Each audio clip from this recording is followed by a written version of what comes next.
مہینے کی طلاق ہو گئی ہے، ایسا کچھ بھی نہیں ہے کہ صرف کل کے دن کا انتظار کرنا۔ I promise مجھ سے ناراض ہے، میری وجہ سے روئی ہے۔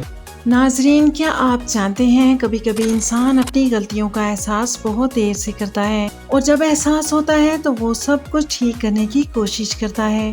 جی ہاں ناظرین، ایسا ہی رجب نے بھی کیا۔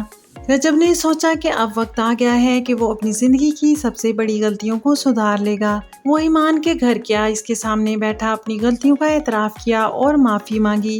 رجب نے ایمان سے وعدہ کیا کہ وہ اپنی زندگی میں ایسا کوئی کام نہیں کرے گا جس سے ایمان کی آنکھوں میں آنسو آئے۔ اس نے کہا کہ وہ اسے ہمیشہ خوش رکھنے کی کوشش کرے گا اور دوبارہ کبھی اسے تکلیف نہ ہوگی، لیکن ایمان کے دل میں جو زخم تھے وہ اتنی آسانی سے نہ بھر سکے۔ ایمان نے رجب کی بات سنی، لیکن پھر ایک ایسی بات کہی جس نے سب کچھ بدل دیا۔ ایمان نے کہا، میں تمہاری بہت سی غلطیاں معاف کر سکتی ہوں، میں تمہاری ہر کمی کو برداشت کر سکتی ہوں، لیکن وہ بات نہیں بھول سکتی جو ہمارے رشتے کو توڑنے کی وجہ بنی۔ تمہاری دوسری لڑکیوں سے دوستی، میں اسے معاف نہیں کر سکتی اور نہ ہی کبھی بھول سکتی ہوں۔ یہ الفاظ رجب کے لیے بہت بھاری تھے۔ وہ خاموش ہو گیا کیونکہ اسے امید تھی کہ شاید آج سب کچھ پہلے جیسا ہو جائے گا، لیکن ایمان کا فیصلہ اپنی جگہ قائم رہا۔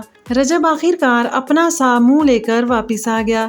ایک ایسا شخص جو صلح کی امید لے کر گیا تھا، وہ اداس دل لے کر واپس آ گیا۔ جب یہ بات رجب کے گھر والوں تک پہنچی تو اس کے ماں باپ بہت زیادہ پریشان ہو گئے۔ ان کی طبیعت خراب ہو گئی کیونکہ والدین ہمیشہ اپنی اولاد کو خوش ہی دیکھنا چاہتے ہیں۔